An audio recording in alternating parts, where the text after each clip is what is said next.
Thanks so much for coming tonight, and thanks to the Edgar Miller Legacy for filling our house so magnificently. My name is Daniel Schulman. I'm the director of the Visual Art Program for the Department of Cultural Affairs and Special Events and for the Cultural Center. And, I'm very excited to see you here and thrilled to be a part of this wonderful series that the Miller Legacy has put together with the help of the Terra Foundation. And, from one kind of handmade organization to another, which is sort of what we are in a certain way, supporting artists and organizations, Chicago-based, nationally and internationally, and also a kind of center for the advocacy of art and culture in Chicago. It's really a delight to have you here this evening. So I'm trying to think if there's anything else I need to say. Come back, please. And also, you're exploding the myth of the best-kept secret in Chicago of Edgar Miller, so I guess we'll have to stop saying that. I'd like to introduce and welcome Lauren Silvers to get the program started. Thank you very much for coming.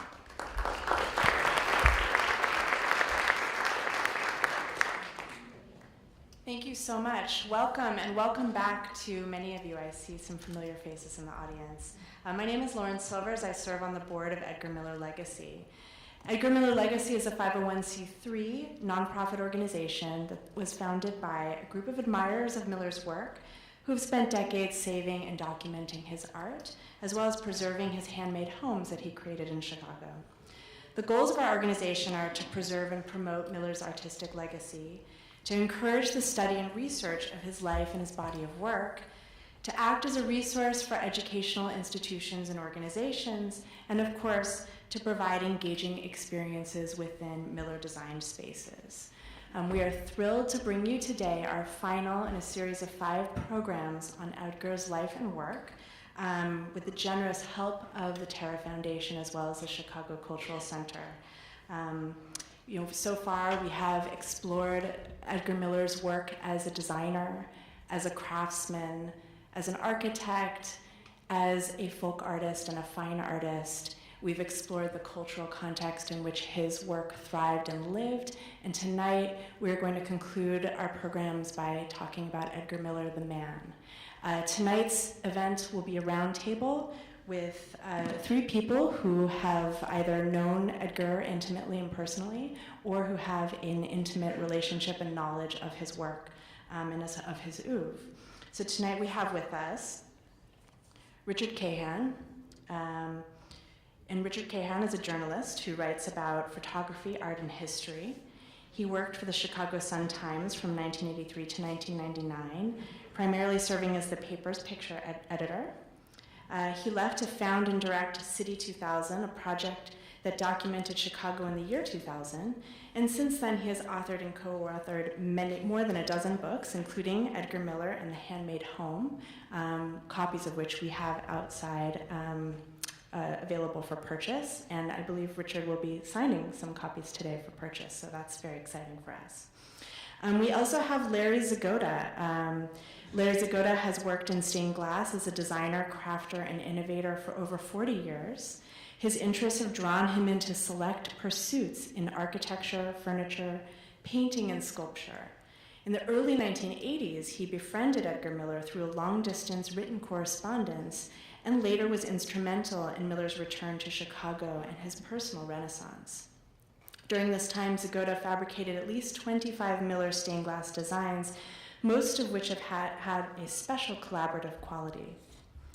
And then we also have Bob Horn with us, who has worked on 2 Edgar Miller buildings for 34 years, removing ornamentation, repairing structural building concerns, repairing and replacing ornamentation, and often creating anew with the emphasis on preserving Edgar Miller's design sensibility and philosophy.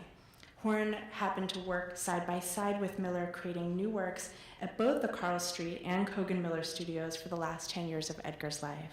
So tonight we're going to focus on Edgar's upbringing, and then we'll move on to a discussion about his professional artistic career, and finally we will conclude with a discussion about his personal renaissance in the 1980s when he returned to Chicago. Without further ado, I'd like to introduce our director, Zach Bleicher, who will deliver a brief presentation about Edgar Miller, the man, and then we will get on to the talk. Thank you so much.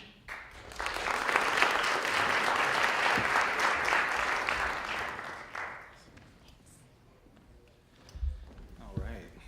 Thank you, Lauren, and thank you, Danny. Thank you to the Terra Foundation and the Cultural Center for supporting us. Thank you all for coming out. I see a lot of familiar faces tonight, and we're really happy and excited to be spreading the word about Miller as much as we can. And now with this final talk, I just want to give a brief introduction to those of you who are first time here. Are there any people here who this is your first talk of the 5? Great, wonderful. So this is for you. And for anyone else who wants a little recap, we just want to tell you a little bit about Miller's history. So he was born at the very end of the 19th century in Idaho Falls, Idaho, and lived in every decade of the 20th century until 1993 when he died in Chicago. Miller grew up in Idaho in a very rustic area. I mean, pretty much anything in Idaho around 1900 was rustic. And this is just an image of him exploring the wilderness with his brother and friends, where he learned so much about nature and depending on himself. He was also highly influenced by a person named Joe He, who lived kind of on the edge of town by the Snake River, who had his own store and had do-it-yourself quality that really made an impression on Miller when he was a young boy. And Joe He told him, if you want to do something, give it a try. This is what led to Miller's ability to work in so many media and crafts, was just his ability to just dive into things and try it before he even knew whether he knew how to do it. So Miller actually went to Australia for a brief period with his father and brother, but it didn't work out. They were going to move there. When he came back to Idaho and he was in high school, a teacher noticed how great his art was and how much promise he had, and was able to get him into the Art Institute of Chicago, which was, at the time and still is, one of the greatest art schools in the world. And so Miller found his way from Idaho to Melbourne and then to Chicago in a period of about 5-6 years as a teenager. You can only imagine the things that he saw along the way that inspired his art for the rest of his life.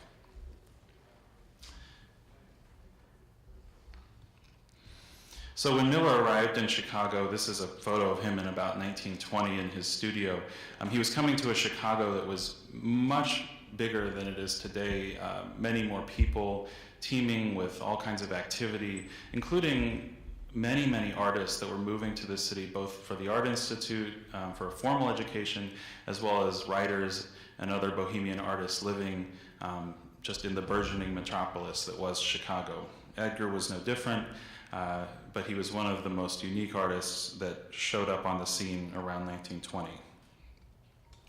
Now, the art school wasn't very interesting to Miller. He was way more advanced than his peers, and so he left after about 2 years and claimed that he had not learned very much. Almost immediately, he went into the employ of Alfonso Iannelli, who ran a studio and workshop out in Park Ridge.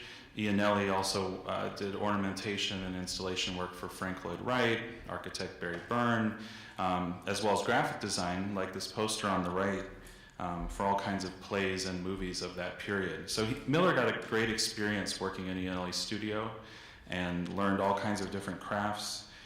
He added his design, illustrative design, to all kinds of advertisements and products, baby soap, toiletry powder. These are really interesting. At the same time, because Miller was so excited about art and meeting with other artists, he dived into the culture of Tower Town. And this was the period around the water tower on Michigan Avenue before it became commercialized. Many artists were living there, many people who were sort of outcasts of society. And this is where intellectual life of Chicago was thriving around this time. He was de facto member of the Dill Pickle Club, which was sort of a speakeasy, bar, theater, and joint where people could have debates about the ideas of the day. He also opened his own gallery for a short period of time in the early 1920s called the House at the End of the Street, where he sold his own handmade wares and showed exhibitions of important modern artists of the time. Now, many of you already know by the late 1920s, Miller and his friend Saul Kogan, who he met at the Art Institute, began the handmade homes, starting with Carl Street Studios, here under construction in 1927, where they repurposed an old Victorian mansion into a wonderland of art, arts and crafts, modernism, Edgar Miller design is all we can say. And then a year later, the Kogan Miller Studios was started just up the street on Wells Street. Later, he did the Walter Guest Apartments, which are still existent in Lincoln Park on Cleveland, and the Frank Fisher Studios with his friend Andrew Rabori, who actually consulted on all the previous projects, although he claimed he was rarely consulted. Of course, Miller's mostly known for his decorative art and interior design. On the left, you see the Saul Kogan studio. This is where Kogan lived for his entire life after they were built in the Carl Street Studios. And on the right, the Glasner studio, which is at the Kogan Miller Studios complex on the right there. Of course, his work was very high in demand. A lot of people think of Miller as only the creator of these handmade homes, but really by the 1920s, late 1920s, his work was in high demand. He was doing installations for all kinds of bank buildings, public buildings, mausoleum on the right there, churches. So Miller was working tirelessly to get his art into the Chicago world. And of course, if he didn't have enough to do, he was also a prolific graphic designer, starting to learn this stuff at the Anelli Studios and meeting clients like Marshall Fields, where he could design covers for their catalogs. Now, in the Depression years, many artists were out of work, but Miller, because he had such great connections, was really able to survive as an artist throughout the Depression years somewhat comfortably. I mean, he struggled, but not as much as everyone else. In fact, in the 1933 World's Fair, Century of Progress, he teamed up again with Andrew Rabori and some other friends of his to do the Streets of Paris exhibition concession at the World's Fair. And also murals all over town, most notably at the Tavern Club. Miller painted the Love Through the Ages, which ended with this image, The Rape of Peace, in 1934. This is actually how Miller got his membership to the Tavern Club, by painting this. He continued to do graphic work for the Container Corporation of America, and he also installed major sculptures for the first public housing project, the Jane Addams Homes, from 1936 to 38. Finally, in 1937, Miller's getting up there. He's in his late 30s at this point. He designs the Normandy House and moves in to the Normandy House. It's an old mansion right across from the water tower that's been turned into a French restaurant by some friends of his. Of course, they had an extra room upstairs, so somehow it all worked out that Edgar Miller got a place to live. He was also a founding member of the 27 Chicago Designers, which is a long-storied designer group of Chicago. And he continued to be very social and active in the scene. So this is a cover design for the Architects' Ball from 1938, and Miller was a member of the steering committee. Into the 1940s, at this point, he's well regarded throughout the nation as an esteemed designer. He's working on the Statler Hotel in Washington, D.C. right now. This is a Halliburton Root building. They looked to Miller for many, many of their artistic installations. And this was, from what I understand, the only hotel built in the United States during the war. In Chicago, he continued to do work at the Northwestern Technological Institute. These are some designs that are embedded into the walls, and you can still go visit this building today up in Evanston.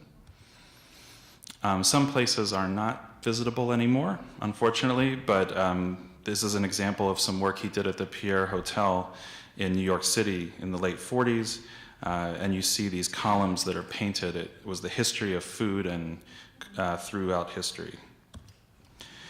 He continued to do wallpaper designs as he aged and didn't do as much construction work,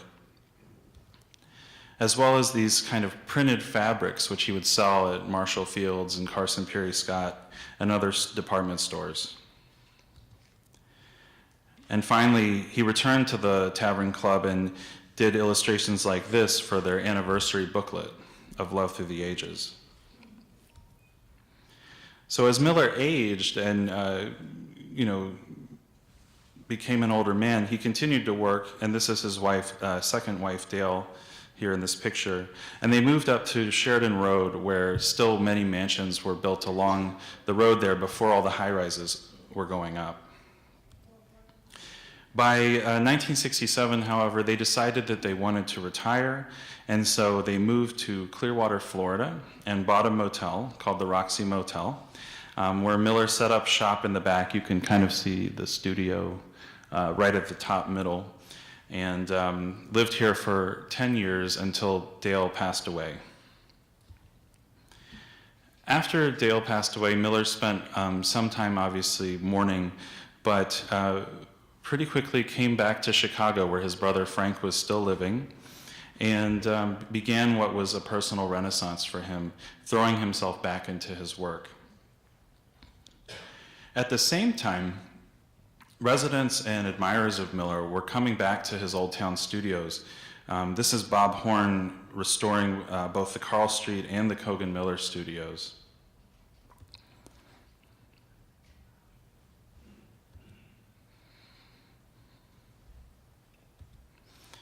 And several other admirers, and these are folks who were living in the Carl Street studios and Cogan Miller studios, became aware of Miller. Larry Zagota was mentioned. This is Fleming Wilson, Janine Aldinger, and Mark Mamelin with Edgar Miller at a party in the late 80s, but they actually reached out to him in about 1984, I believe it was, went out to visit him and convinced Miller that there was a place for him to come back to Chicago and to continue working. And at this time, because he came back to Chicago and was integrating with this younger crowd, many people were starting to notice Miller again. He had been not completely forgotten, but certainly most people younger than a certain age wouldn't remember him at all. So there were some newspaper articles covering this. And again, he threw himself back into work. Lauren mentioned that he did many stained glass pieces. He also began to do woodwork again. This is a door that he's working on in his late 80s, if you can imagine that. And here's an example of some stained glass that was done in 1987. He was honored as basically the grandfather of Old Town in, I believe, 1990. And a great party was thrown. Here he is with Mayor Daley. It's a great picture. And all his younger friends. These are all the residents of the Carl Street studios around 1990 with Miller there in the middle. So again, it was a great personal renaissance. He was able to work again. He was able to tell his stories, talk about his philosophy of art, and many more things.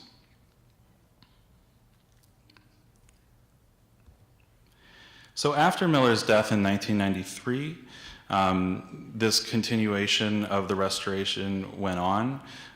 Many people continued to restore his buildings, including Mark Mamelin, who poured his heart and soul into restoring the Glasner Studio, which is the space that we're opening up for tours. And of course, the book, Edgar Miller and the Handmade Home, by Richard Cahan and Michael Williams, with photographs by Alex Verdikov, came out in about 2009. This is a project that went into conception from the moment Miller came back in the 1980s, and finally was done justice just about 8 years ago. So tonight's panel, we're going to do something a little bit different than the last 4 talks. We're going to bring up Bob, Rich, and Larry. Larry and Bob both knew Miller personally and worked with him, and Rich, of course, knows very much about Miller just from doing so much research and writing that wonderful book. And we're going to talk with them about who Miller really was, because a lot of times we hear about this, storied genius artist and put him up on a pedestal. But he was a real man with his own life story that didn't always go in straight directions. So I'd like to invite Bob and Rich and Larry up and Lauren, and we're going to just talk with them.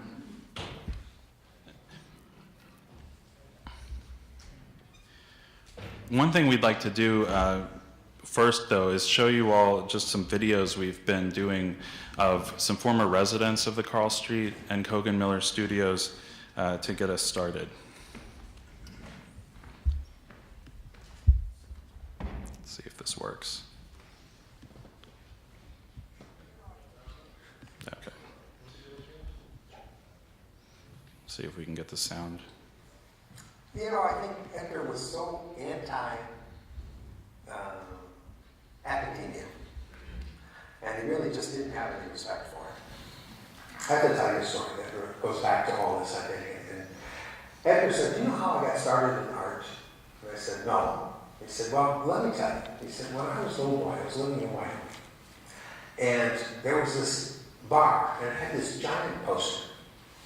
And this poster was Custer's Last Stand. So it had all these Indians and all these people standing around in this giant thing. And I watched, I could see the Indians scalping the white soldiers. And he said, it was so vivid, it came alive. I could just imagine the feeling of these hatchets, scalping these people and what it felt like and all this other stuff. And I could feel the war, and this made me want to be a nurse. I'm sitting there laughing, and I thought to myself, I'll bet this picture that he's referring to exists. Matter I'll bet it's important. And I started to do some research and discovered it was a Budweiser ad and it was a Bush ad from the early part of the 20th century, and you can actually find it in poster size. And, it's on eBay, various other things. It's not inexpensive, but I mean, it's hilarious. And this was the beginning of Edgar Miller. And I thought, wow, this is so interesting to me. But that was where he started to see the direction of people looking at things. Why do you focus on this area of the picture and not that area of the picture? So that kind of perception came out of his very early perception. And he'd been thinking about it from the time he was 6 or 7 until the time he died. So kind of amazing.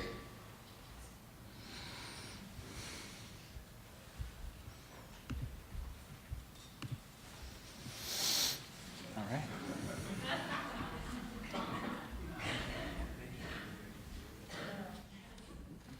I think you just pushed it.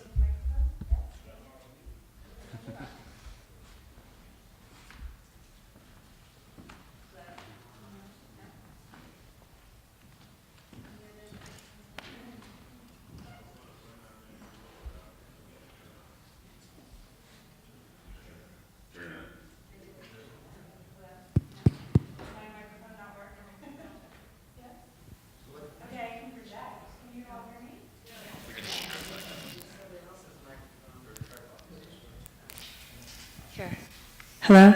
Oh, that's so much better. Is that better?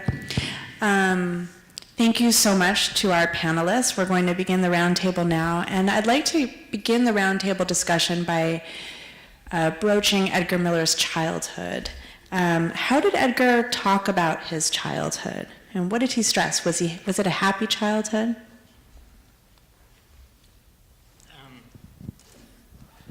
He didn't really talk about his childhood that much to me. It was a long process getting to know him, and I don't recall much conversation about that. Larry, you spent time. He would talk a bit about his childhood. I remember him hearing stories about when he was out in Idaho, and he and his brother would tramp around And they were little kids, but they would sometimes, when they were at first pretty little, they would walk a mile from their house and back in the day. And as they got a little older, they would go further.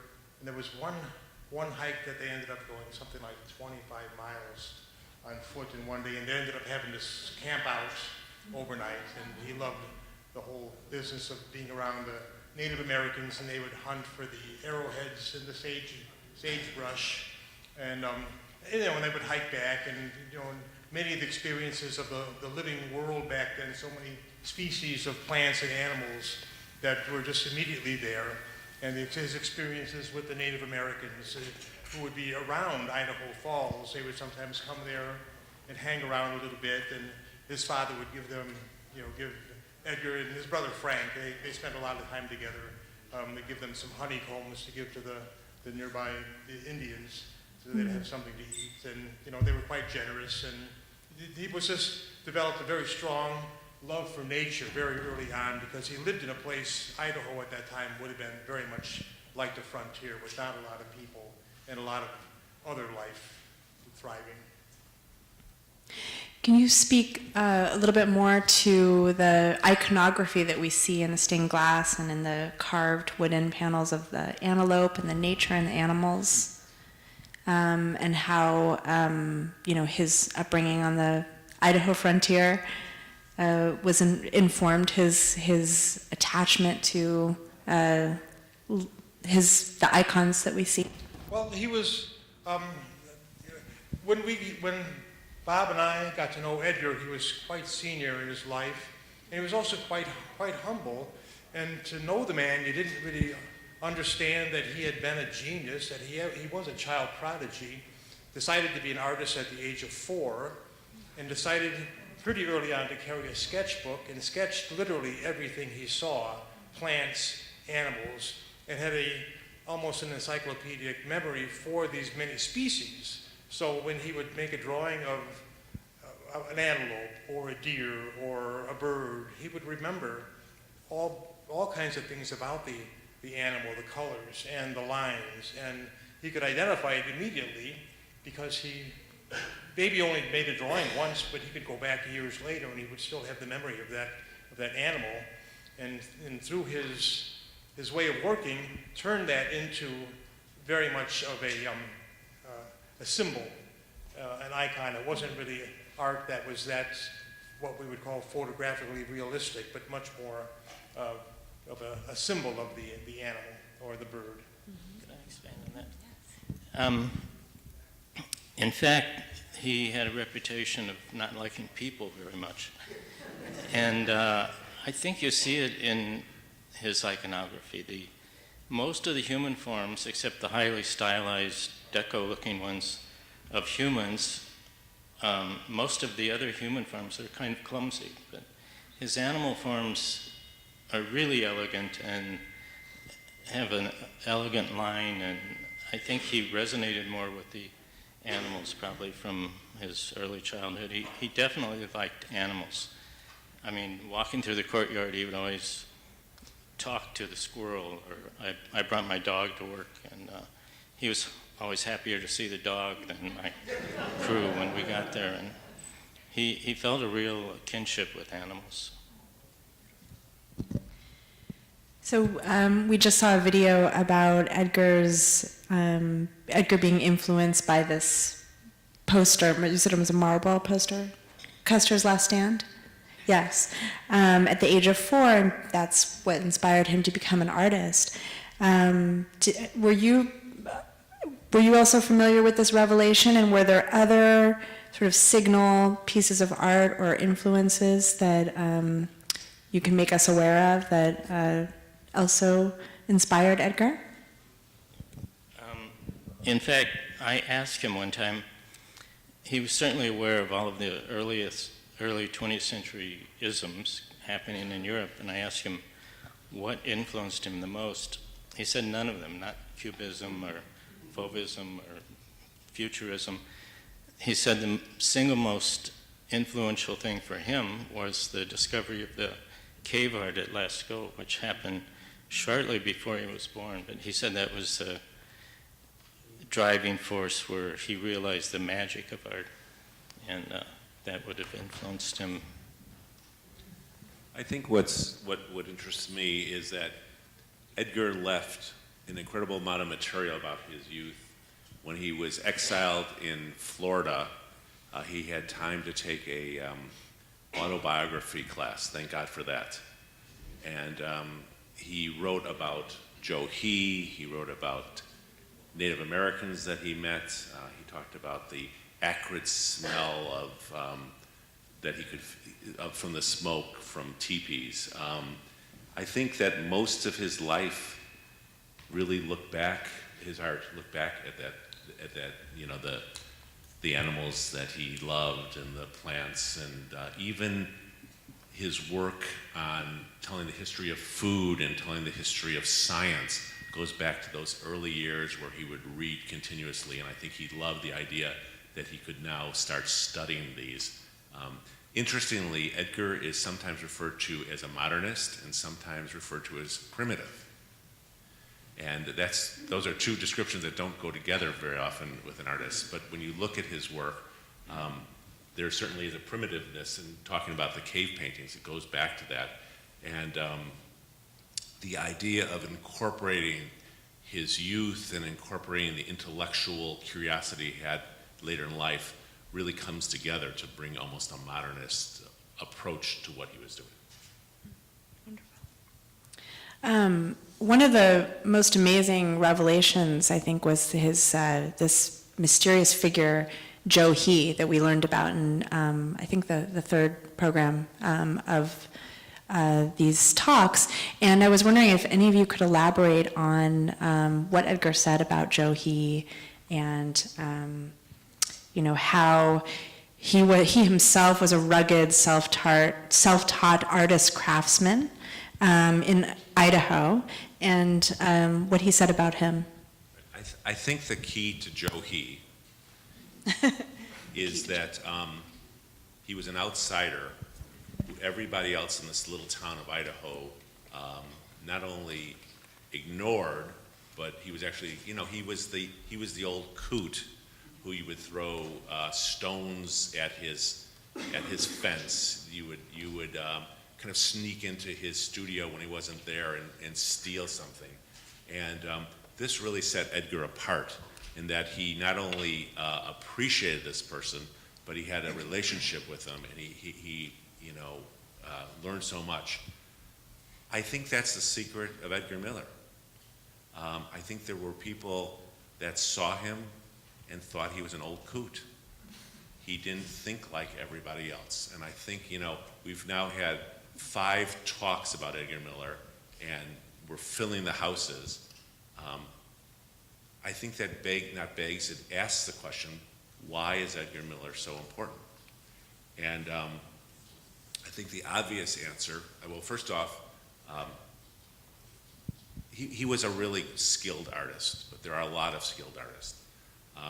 He really believed that art was something that you lived in, that surrounded you. You didn't go to the Art Institute to see art. Art was something that he created all of his life, and he couldn't understand why everybody else didn't create it, but he also couldn't understand why everybody else didn't appreciate it on a daily basis. And I think it was just this individuality that is inspiring. That's the word I thought of when I was taking the L here tonight. He's important because he inspires so many people.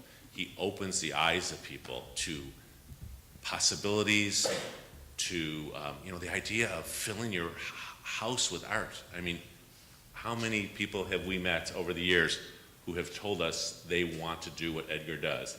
It's not as easy as it looks. Have we met anyone that you're about the closest person, Larry? Thank you.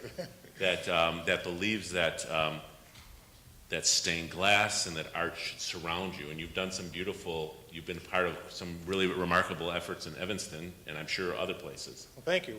And it's not just, just to get back to Joe He real briefly, I did have a conversation with Edgar's brother, who it was Brother Frank, because he and I were friends for a number of years, and before I even met Edgar, I would get together with him and we'd have discussions, and he described Joe He, very much like the way you described, but he also had a memory of Joe He's house. And his house was sort of like this odd-looking thing that was sort of like multi-leveled, and you'd go from one room to the other. It would be like going downstairs, and it was built on the edge of the river, and there were parts of the house that were really over the river, and he had an area where he launched the boat from kind of like inside the house, and he also had an area where the river would fill up his bathtub. And it was sort of like this very unconventional way of building a house, and everybody else in what we maybe call the Wild West were just living in these hot boxes, while Joe He had taken the environment and done something with it that was very special, very unique, and very accommodating to his life. But in terms of art and the living environment, just from studying some of the others in the arts and crafts movement, most notably William Morris, who claimed that we should surround ourselves with art in our lives, but also surround ourselves with art in the places we work. That there's no real reason to work in some kind of a place that's unpleasant when you can be working in a place that's remarkable. Wonderful. Before we move on to talk about Edgar's professional artistic career, I just wanted to ask you, did he ever speak about his time in Australia? Did he ever remark on what his life would be like if he succeeded in moving there?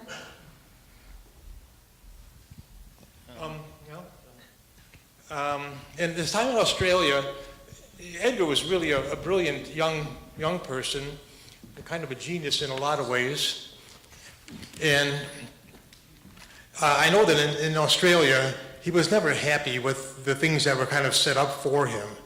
He was raised as a very special child, and when his brother and his father and he went to Australia to discover the secrets of beekeeping that would give phenomenal yields, Edgar wasn't involved with keeping the bees or anything like that. Edgar was sent to art school, and he got really bored with art school in that would have been Ballarat, Australia, just as he did in Chicago, and then he went off and wanted to do something of his own, so he went off and got a job at the lithography company there and worked there for a little while and made some original designs of lithographs for I think one of them that's known as the horse races.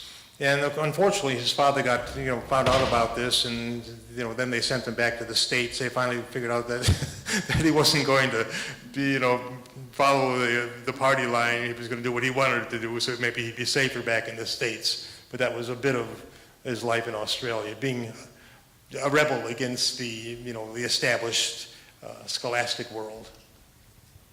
Bob, did you want to add anything? He didn't spend much time there, so he didn't have many stories, really. He did talk a little about working for the, it was advertising, wasn't it, Larry? Lithography. Yeah, creating ads, and it wasn't as stimulating as Idaho, and he was anxious to get to Chicago to use his words, find out what art was really about. I heard him say that sentence many times.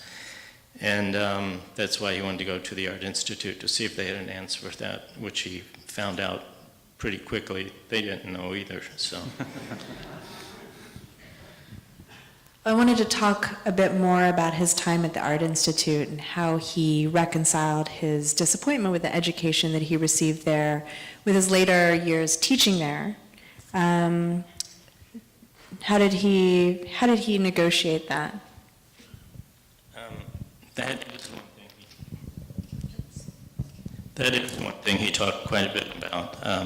Edgar held a grudge, and one of them was towards the Art Institute. He felt like his teachers didn't know enough to be qualified to be teaching. That's what he actually said to me one time. And in fact, he told me the most he got from the Art Institute was one 15-minute conversation with George Bellows in the hallway. George Bellows was in Chicago just on a visiting artist gig, and he explained. He was an American realist painter, quite famous in in the New York School in social realism. And he had great esteem for George Bellows and based his later theory on composition on these 15 minutes that George Bellows had given him in the hallway. He said that's the most important thing he got out of the Art Institute.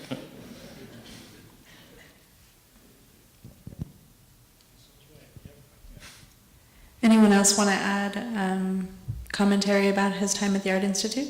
Well, to credit the Art Institute, Edgar did fail in the Art Institute. He didn't last very long, but as soon as he got to be about 23 years old, the Art Institute had him teach there, so they realized that, that what he had to offer. Yes. And then he moved on to his apprenticeship with Alfonso Iannelli.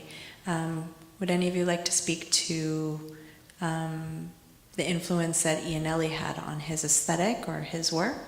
I don't want to speak about that, but I do want to mention that Okay. it's very important to mention Margaret Iannelli, that it's Alfonso and Margaret, and this was a period where Alfonso took all the credit, but scholarship since then, it was a combination of both of them, his wife and Alfonso. Yeah, Iannelli was interested in having Edgar work there because Edgar could do a lot of different arts and crafts, but he could also kind of like mimic almost anything that he was asked to mimic. There was a time when Margaret became disabled and was no longer able to carry out her work, which I think was primarily illustration, and Edgar was able to go in there and create works that were just like, you wouldn't know that it was Edgar or Margaret, and there's quite a few things around that we don't know quite exactly who to attribute them to. And then as time went on, he picked up all the crafts that Iannelli was interested in working in, of course, sculpture and the graphic arts and stained glass, and But there was always something very special about Edgar. Was an amazing mimic, but he always, as he used to say, Edgarized everything. Everything went in, the cave paintings went in, but then they came out just a little bit differently. That's right. And everything else. I remember a tour we gave to architects at the AII National Convention, and we started in the courtyard of the Glasner House, and a woman looked up and he said, "This is quite Elizabethan." And I said, "Well, we're going to ask you what it was when you're all done." And when she was all done, she said, "This is very Edgar."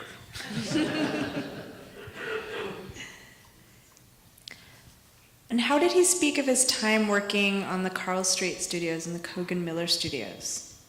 He's often described the experience as one that was very fun and very influential, one of the most fun and influential projects, rather, that he ever did. But he sometimes expressed disappointment with his partnership with Saul Kogan. So how much did this period of constructing the handmade homes take up in Miller's memory? I think for the most part, it probably was fun. And I knew Frank Miller, his brother as well, who was an assistant to Edgar on many projects. And I actually got more from Frank. He said it was pretty wild. More so than the 60s here. He said there were parties that just lasted 2 or 3 days in a row, and they managed to get a lot of work done, but and I think there must have been some good times with Salt Kogan at first, and they're falling out. I'm not real up on the details. Rich, you might know on that. I think it had a lot to do with contracts and. Well, one of the things that comes to mind about Edgar's time, early times in Old Town, working on the buildings, is that he could go there, and any idea he had, any whim, any experiment, any idea in art that he wanted to carry out, he could do. And he could work in any media he wanted to, stained glass, he painted frescoes, did mosaic work and tiling and many, many things like that. Whatever he wanted to do, he could do. There was nobody over there saying that, "Oh, no, you can't do that." And everything was an experiment, and most of the time it was a success. And it's really important that we credit Sal Kogan, because remember, most of thing homes were built starting in 1928 through 1934. This was the height of the Depression, there was very little home building. Edgar was very upset because he really never got a cut of the profit. But to be honest, there probably wasn't any profit. The two of them, Sal Kogan and Edgar Miller, really have to be considered together, because without either one of them, these amazing handmade homes would have never happened. I'll tell you a sad but funny story. When Edgar passed away, when he passed away in 1993, Mark Mamelin, who's been shown here as a great admirer of Edgar, came to the hospital to see him, and he was lying in bed, and the doctor said, we've lost him, he's gone. And Mark, who was very attached to Edgar, didn't want to accept it. So he wanted to have a little test. And Sal Kogan and Edgar Miller had probably not talked to each other for 3 decades. They were very much on the outs. And so Mark Mamelin went up to Edgar in the bed, and he said, "Edgar, it's Sal. I've come to say hello." And Mark said, when Edgar didn't respond, he knew he was dead.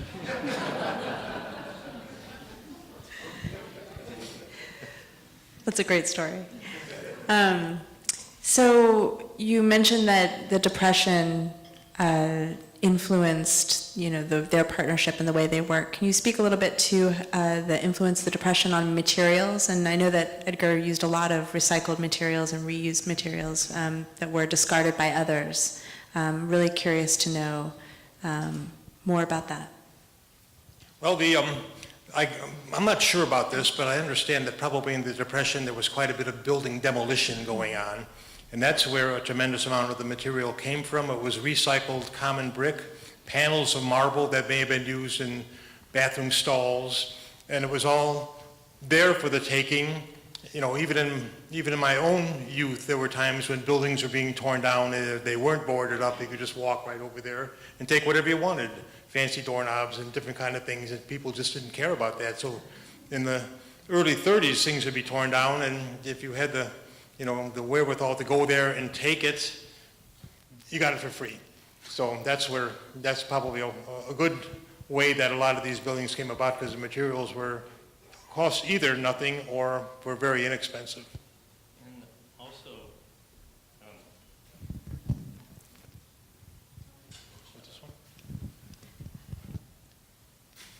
I'm saving mine. Is this, oh no, it's working. and also, in some cases, that determine the design. One day, first of all, especially on Carl Street, which is now Burton Street, I like to call that opportunistic design. As was stated, there was no plan for the building. They just kind of built in a certain direction and put a wall up and built in another direction. And sometimes this left voids in crawl spaces in this old Victorian building. But they used old materials, including pipes. And one day I asked Edgar, "This is such an unusual place for the kitchen and the sink. How did you end up making the sink here?" He said, "That's as much pipe as we had that day." So that's where the sink was going to go. Oh, that's his. I think it's important. It was mentioned in the biography that Bob has worked 34 years on 2 houses, so you're probably thinking, geez, why did it take so long? There's really 2 miracles that we should be talking about tonight, and one is Edgar Miller. But the other miracle is that these handmade homes are still here. Partly, Bob is a major character in why they're still here and why they both look the way they do. And the owners of these units are a really important part of this story. It is not easy to live in an Edgar Miller home. You need a huge amount of money to pay to restore and keep these houses up. The rooms are very small. There's a woman who lives in an apartment on the first floor, and she goes to Germany every August because there's no air conditioning in her house, and she has to breathe.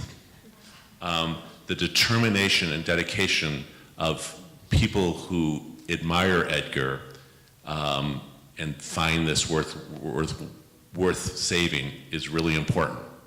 Saying that there's 2 miracles, we need to understand what a legacy we have in Chicago. We have something that people all over the world learn from. I mentioned the Architects Convention, and I remember at the end, I oftentimes ask people, well, what did you think about the houses? Can you do houses like that? And they all say, well, we all thought about doing houses like that when we were kids, but we don't. And one architect said, if there weren't so many zoning regulations now, we could do it, which I think is kind of a poor excuse because zoning is the least important. But I think we have to realize that we're very lucky that these places exist. It would be wonderful. How many of you have gone on a tour of an Edgar building? I'm guessing, oh my gosh, I had no idea. I think that's everybody who's ever done it, because it's very hard. You kind of have to know Zach, and you have to kind of, but that's all changing, and that's really fantastic. But it's an important part of Chicago, and it's something, we don't have many things that attract the attention of the world, and this is something that's really one of them. Great, thank you. I want to change gears here and get into Edgar's personal life during this time. He had two wives, one, Dorothy Ann, when he was a very young man in his early 20s, and he had 3 children with her. And then later Dale, who we just saw a photo of, who he met at the Centuries Progress World's Fair in 1933, with whom he had 2 children. How did Miller reconcile his exhausting work life in his 20s with his first marriage? Do you know anything about that? Not well. Not well. Please elaborate. Well, they broke up in the late 20s,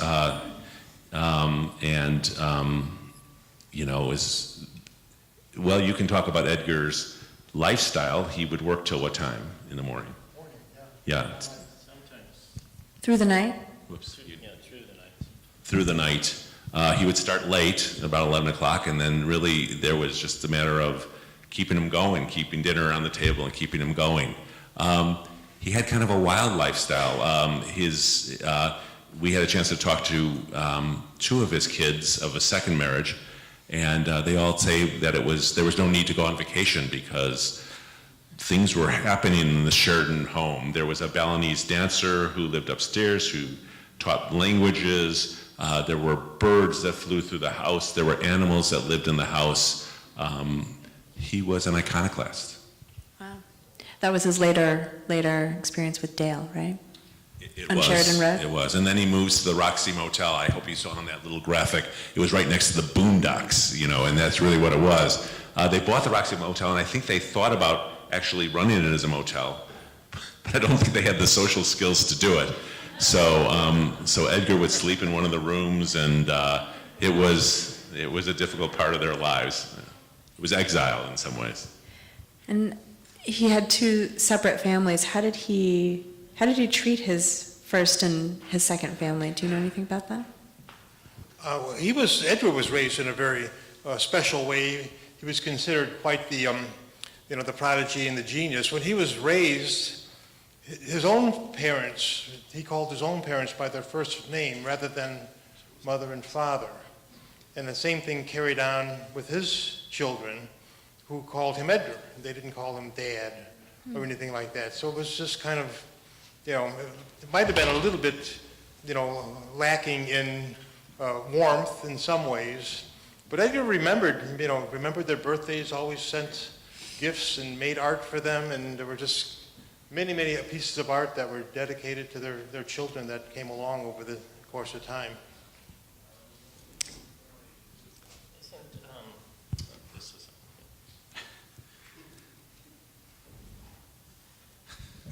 I think one of the doors, in fact, at Burton Place depicts, did he have twin daughters from the first marriage?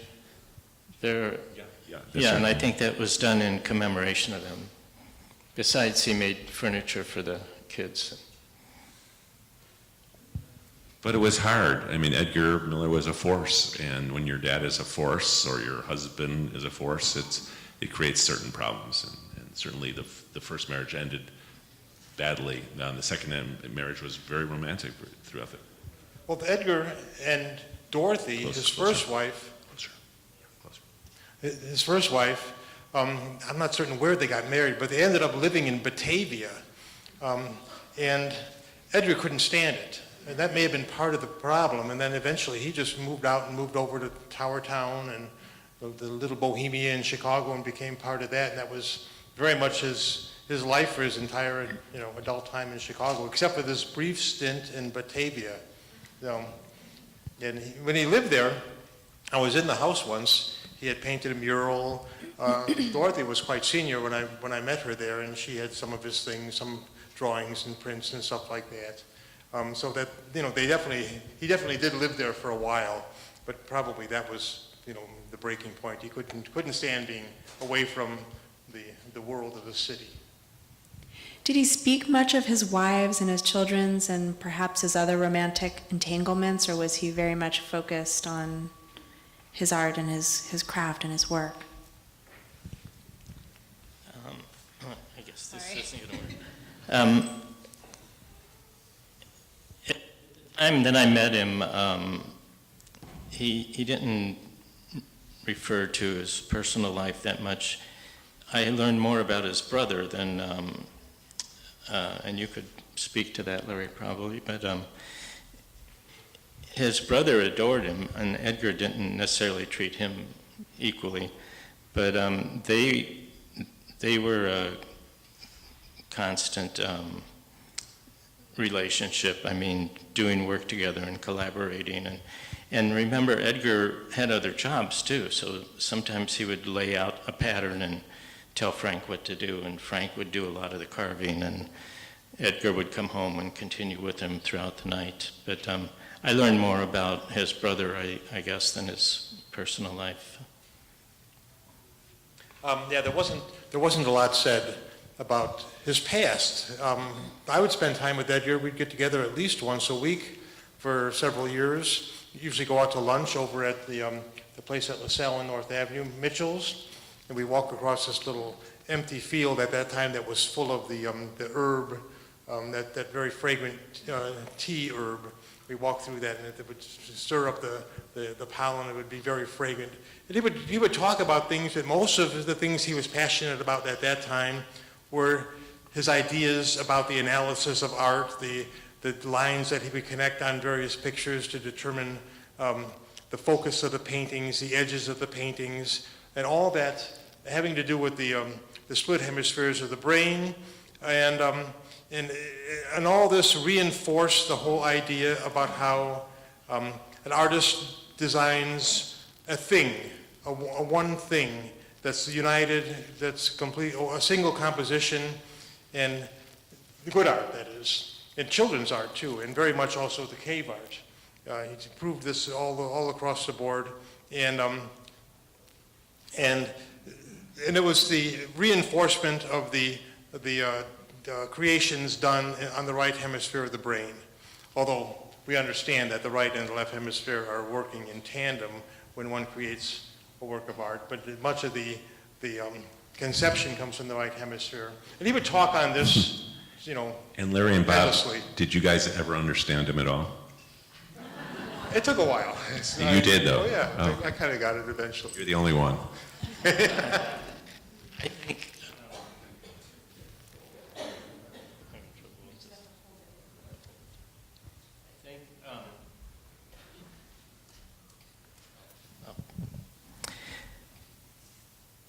I think he did that when he didn't have a project. He would rather immediately execute his ideas than talk about them that much, because he confused me quite a bit with those lines that somehow made sense to him, but he dropped it when he had a project to do.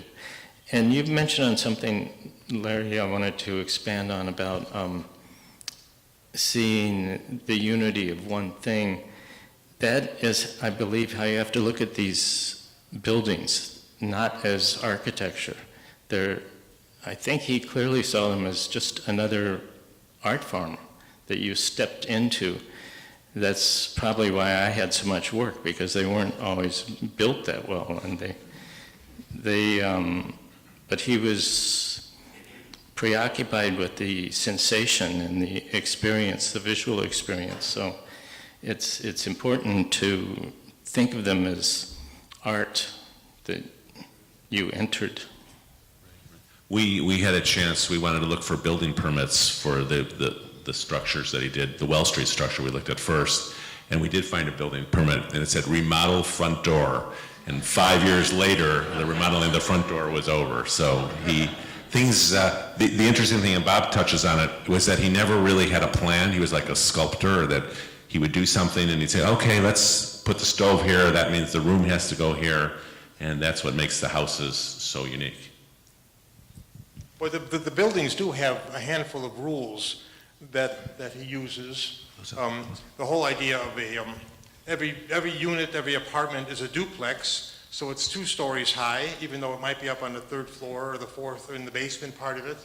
And the windows oftentimes had to be made with the obscure glass that would prevent the view through the window, but still let light in, because oftentimes the windows were very close to each other and they wanted to have privacy.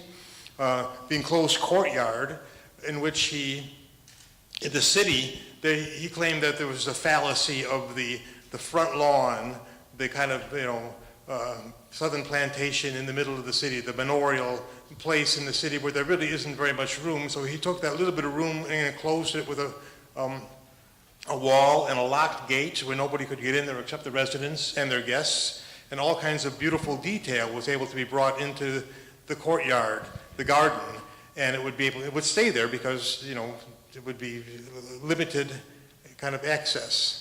And there probably are a few other. Yeah. I love the fact that, and it's so obvious, he didn't build hallways, even though he built units that were sometimes 18 units. There were no hallways. People walked up to their house into the steps. They walked outside.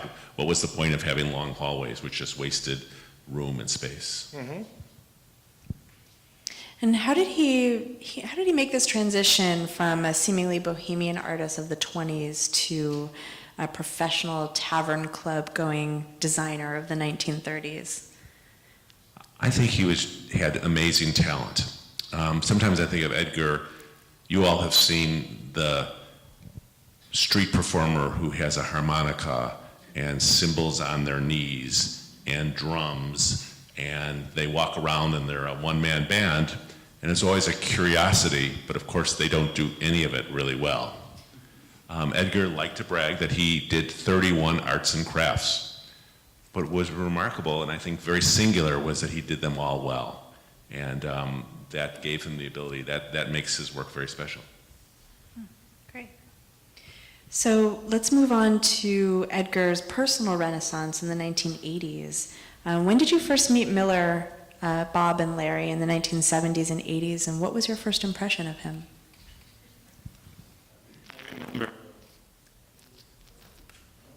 My first, I remember the first words from Edgar very clearly. We were on the sidewalk in front of 1734 Wells. He was with Lucy Montgomery, and I believe it was 1978 when he was back for the Tavern Club.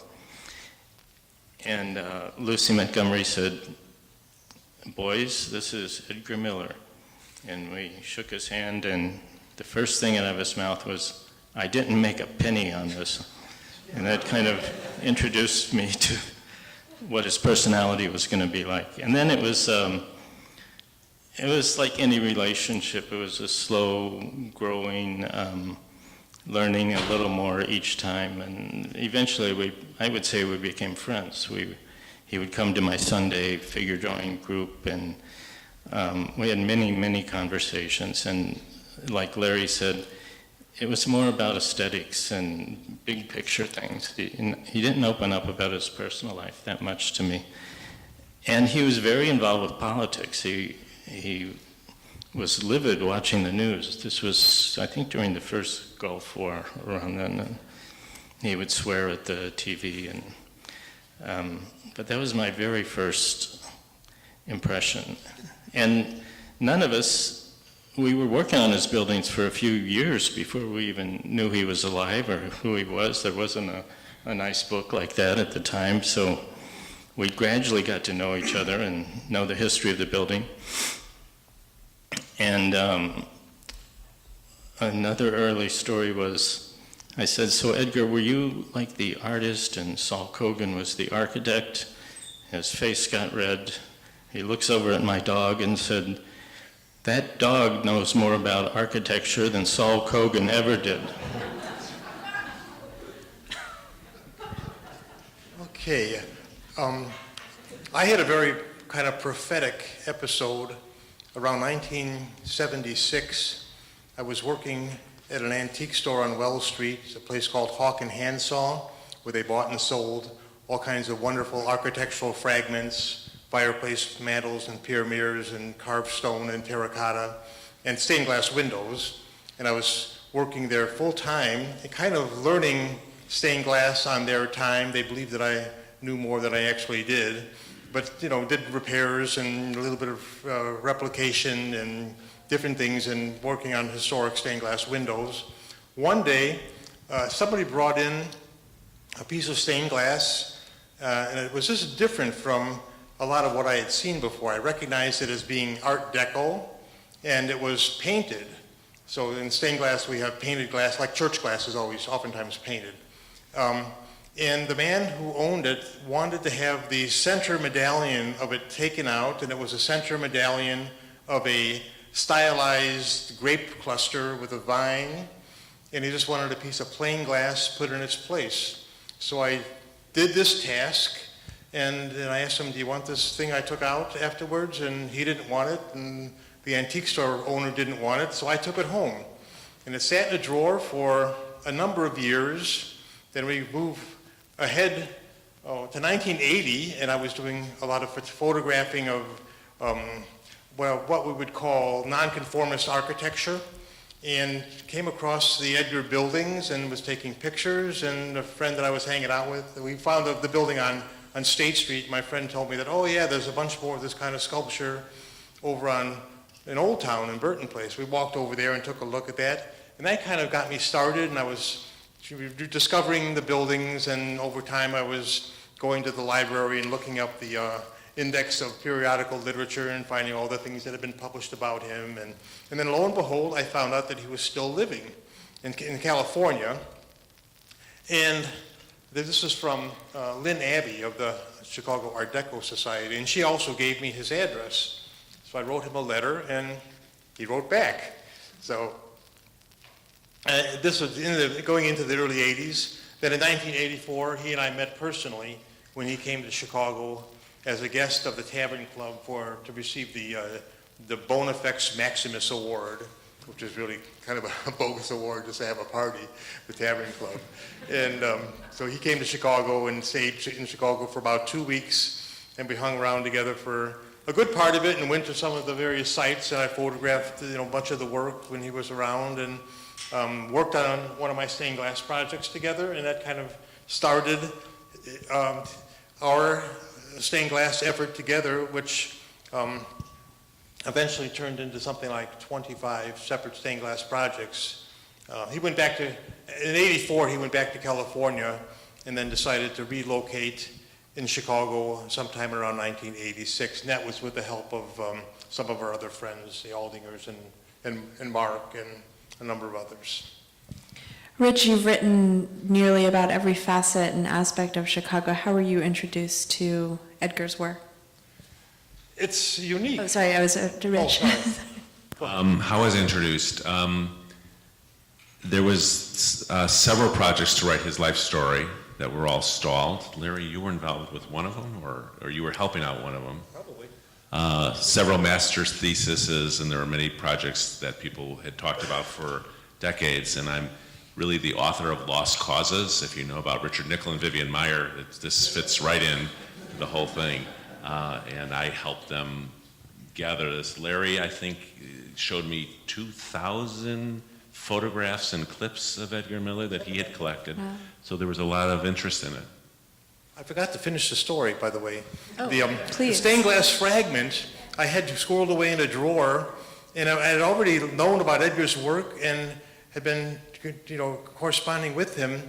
And then eventually I was cleaning house, and I pulled this out of the drawer and I said, "This has got to be an Edgar Miller painted piece." And I took it over to his brother, and it was. So. Wow. What was it like to do new works with Miller in the twilight of his career? What was it like to have him around as you began to take control of the conservation, rather, of the handmade homes in Old Town?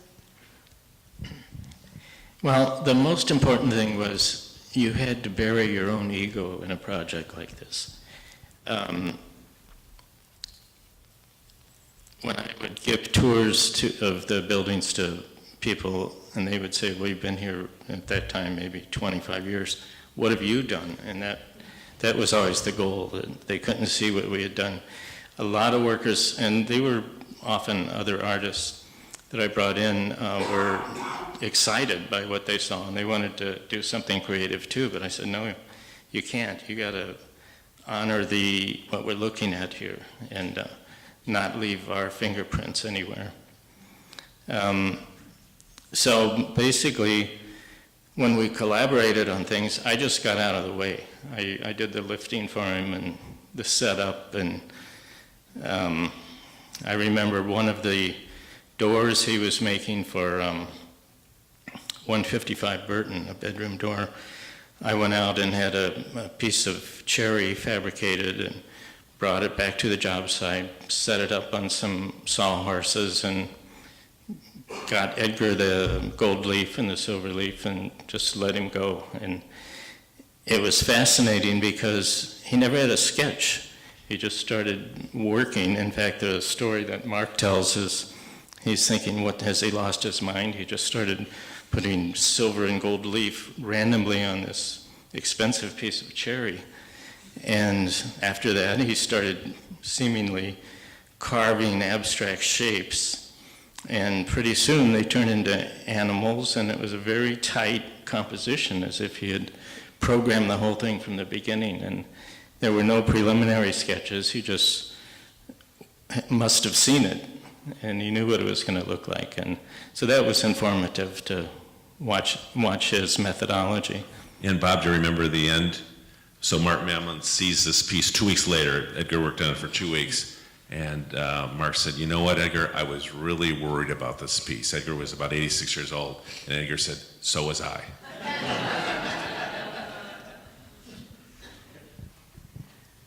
Larry, did you want to add? No. So did his aesthetic change very radically from his earlier career to his later career? I don't think so. Oh.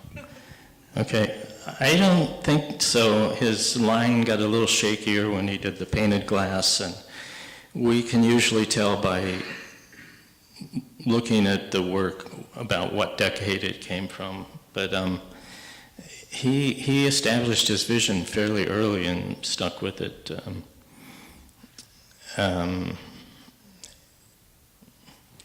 Yeah, it was surprising when he came back to Chicago around 1986, and he started working on they were kind of like some columns that were where he cast this plaster thing, and he was carving into the plaster to create these columns. He was carving a mold, and it was just amazing to see that he was doing something that was so very much like what had been done there 60 years before.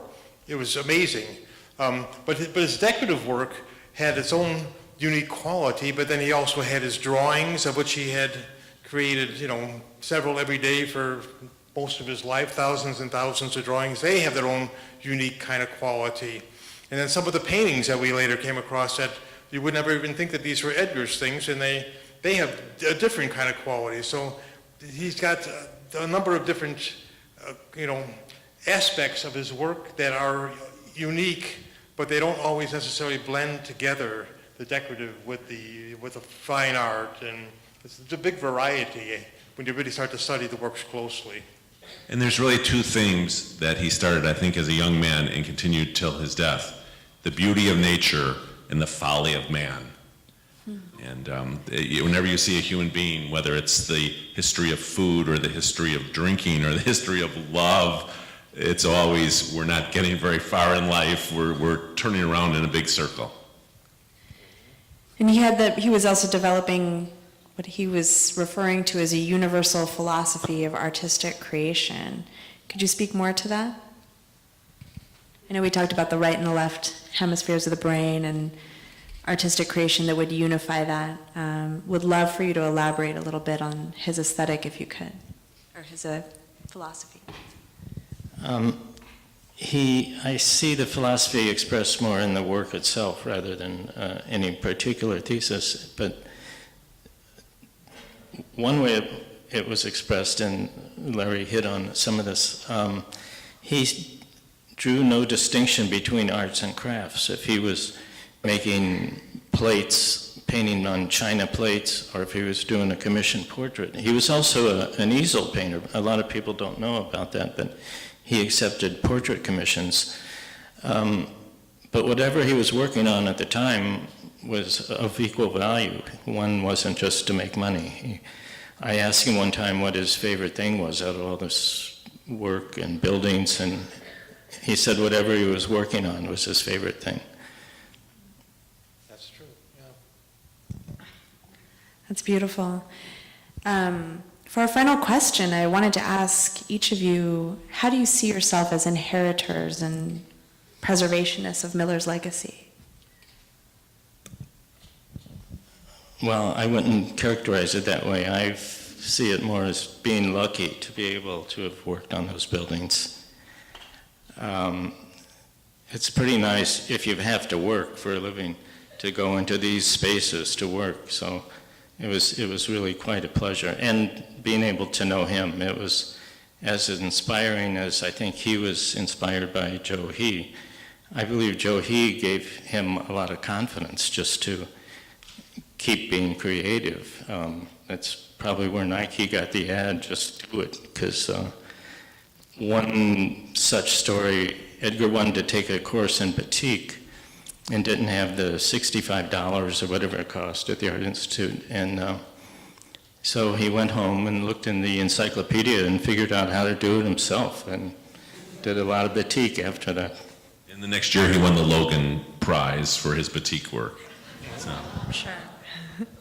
Larry? I would say that what I take away from the Edgar Miller experience is that we all have a unique collection of skills and creativity and imaginings, and we are able to do whatever we like with them. And creating environments is not something that artists do a lot, but for me it's very special.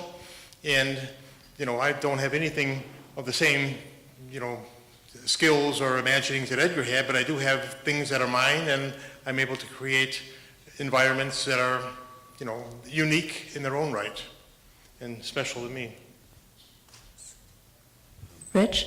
Well, unlike Larry and Bob, I didn't have the pleasure of knowing Edgar, although when you asked me if I knew him, I had to think twice because I spent years trying to figure him out. And it's just a pleasure to kind of transmit Edgar to this next generation. The secret of Edgar Miller and the Handmade House is that we really laid off of really directing it. The secret is that if you look at the layouts of the four houses, you literally start at the door and then you walk through the house. There's not a lot of creativity. No one has figured that out yet. So and his work was so strong that I see people when they look at the book and there's pictures of his wood carving. I see people all the time take their finger on the page of the book and they run it across the wood carving, and somehow their mind says that this is wood and not paper. I guess they're related, but it's just a privilege to have stepped into this world and to share it with people. Wonderful. Well, thank you so much to our panelists, Bob, Larry, and Rich. They deserve a hand.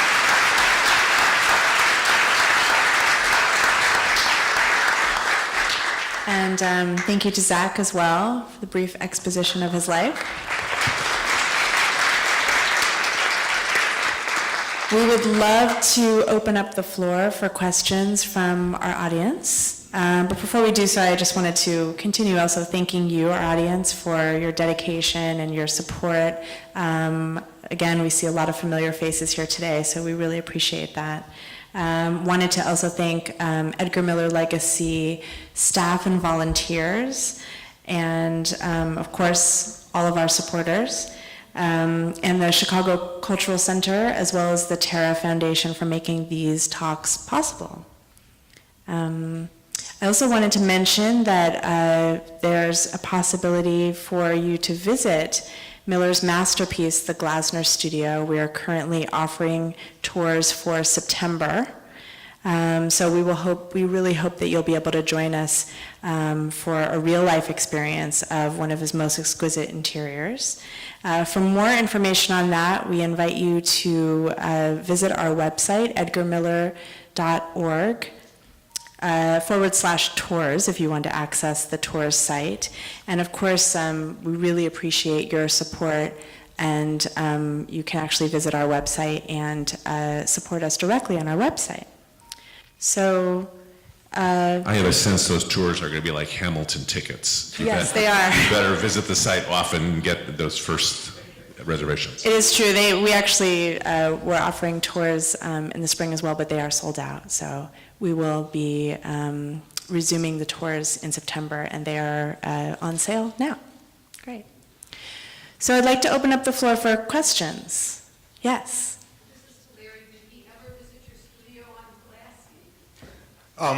Edgar Miller and I worked at my studio quite a lot.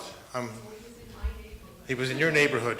We worked on all of the stained glass projects at the Pulaski Road studio, which are 25 or so individual projects, some of which were really little, but some of which were multi-paneled and fairly ambitious.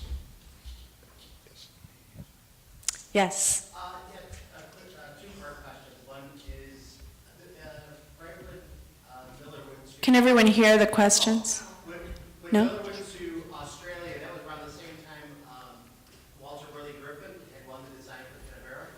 Is that any relation there between, because it's unusual between the Chicago flags and I was just wondering if there's any correlation there. The second part is, the second question is there any relationship between Emile Armand and Miller? Emile Armand? Yeah, he's 1933 artist who's kind of more of a... When Edgar went to Australia with his father and his brother, he was a teenager. He probably didn't even really know that much about... A young teenager, 13, 12, 13. Yeah, he So. probably didn't even know who Walter Burley Griffin was at that time. And the Armand, I'm not even certain if I know who that is, really. Yeah. Was he a Chicago? Yeah, Chicago. Yeah. There was a book on Emile Armand and the 30 Saints or something like that. I do think they knew each other because there was a really tight-knit arts community then, and his name has come up as I look through it, and I think they did know each other. You know, there's a wonderful story about Edgar and Frank Lloyd Wright. Edgar used to say that he met Frank Lloyd Wright 17 times in his life, and every single time that they met, Frank Lloyd Wright would ask Edgar what his name is.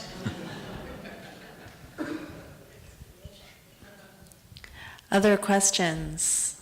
Yes. Larry, do you know, is there a distinction in Edgar's mind between art and design being more for someone else, and art being for yourself? That's hard to say.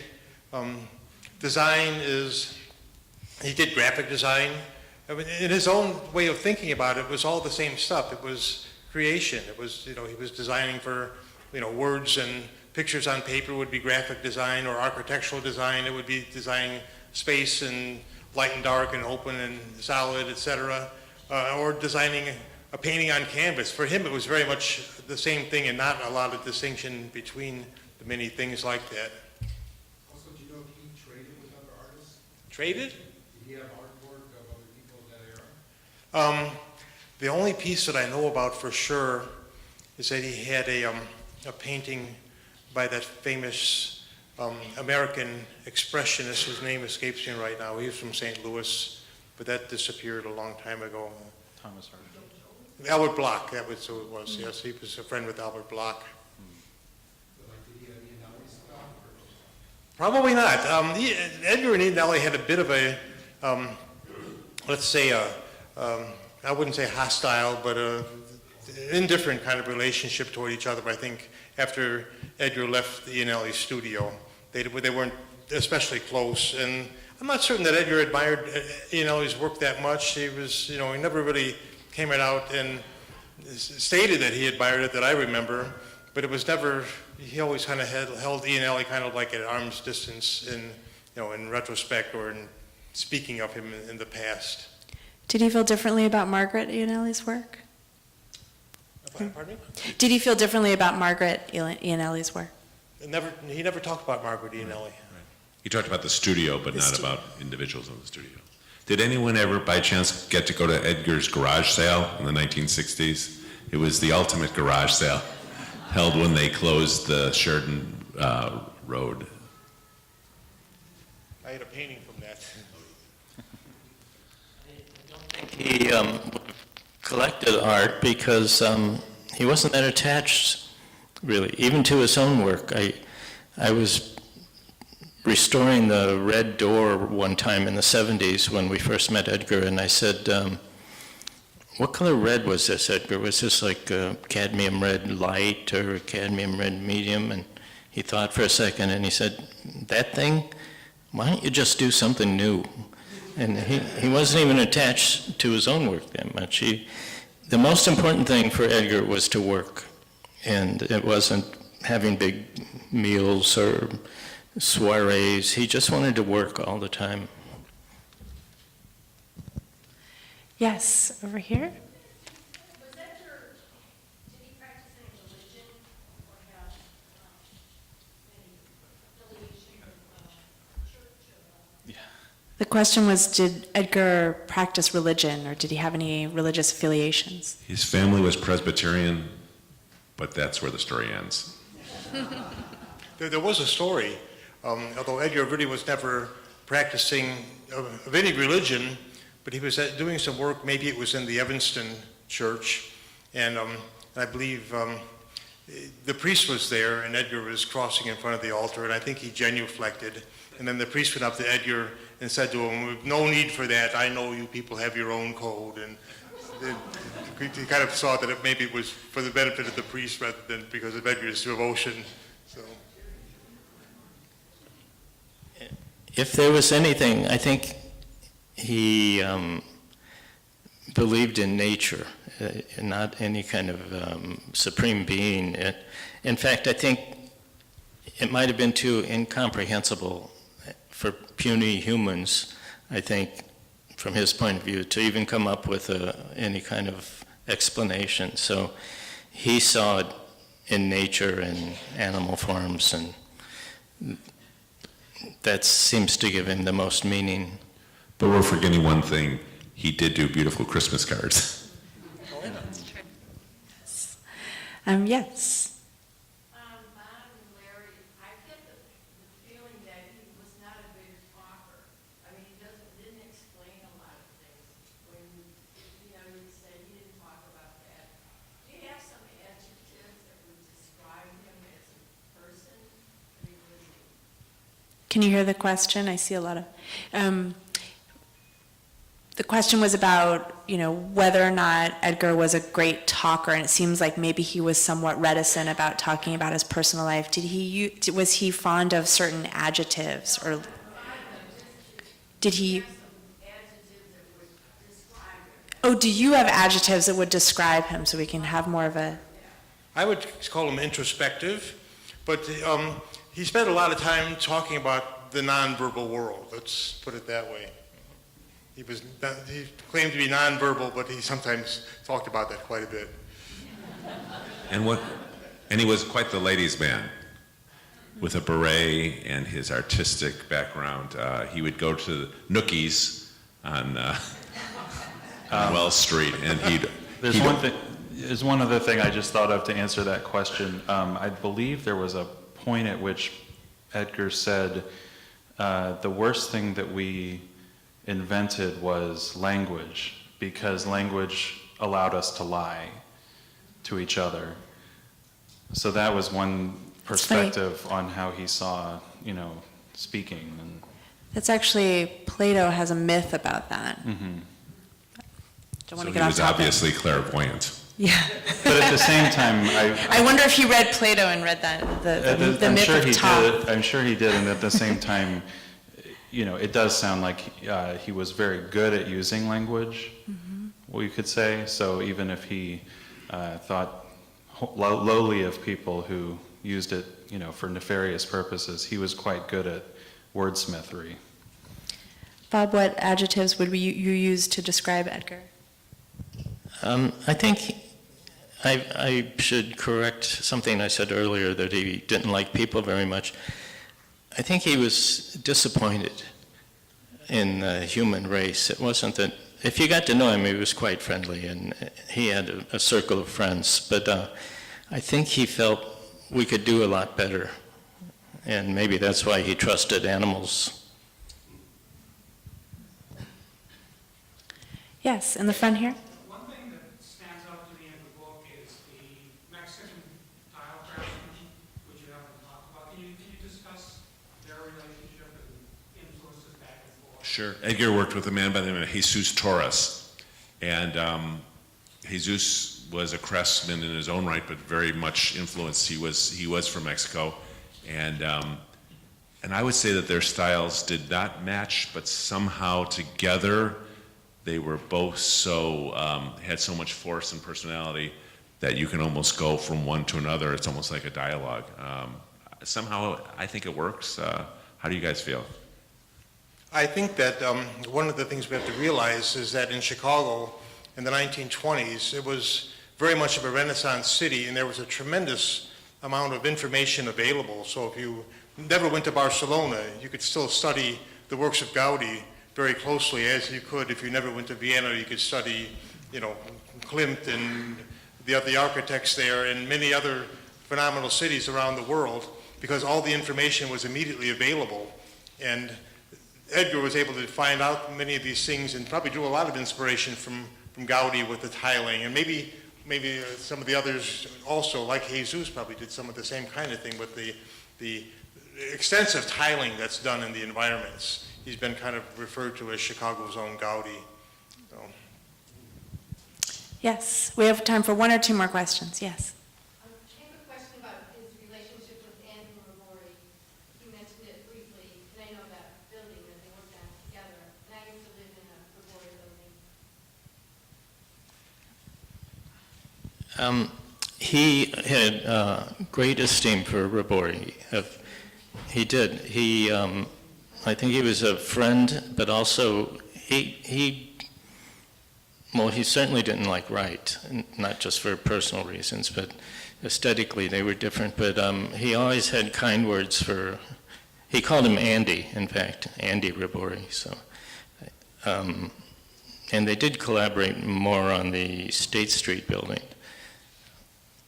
Yeah, I think if you look at the State Parkway building, the Fisher Apartments, you can really see that this is Edgar and Rabori, but for once Rabori is in charge, and it's much more architectural, and Edgar's helping, whereas the other ones, either Rabori's not there or just being very amused by it. And then later, and there was a picture of a nude woman. We should explain her. Edgar and Rabori were partners in a life drawing class on the streets of Paris. They were both wild men.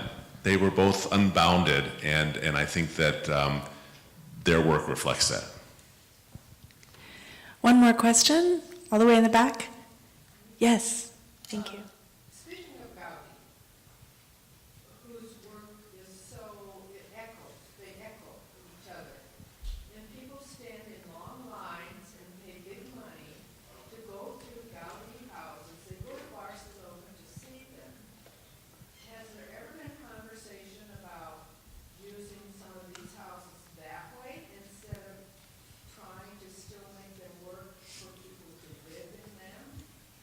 Zach, do you want to answer that question?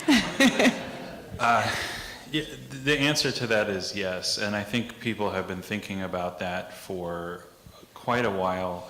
You know, you have to realize that until the 1960s, thereabouts, they were being used by artists as an art colony. I believe Boris Anisfeld, who was a Russian painter and who taught at the Art Institute, moved to Chicago in the 1930s and immediately lived at the Carl Street Studios and died there in the 70s. So for that period of time, it was that.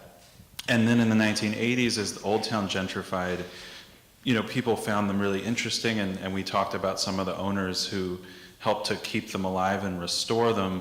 And several of those owners have thought about, at some point, they've done tours, obviously, but is there a way to make them more accessible? And that's one thing that Edgar Miller Legacy is trying to do. So we're working on potentially opening up more spaces than just this one and just once a month. But it's a complicated process because we're obviously talking about people's homes that they cherish, and as much as they love to share them, you don't necessarily want to give them away. So it's a process, but I think we're possibly going in that direction. Great. Would you like to add anything? Parting thoughts? Could I have a little story?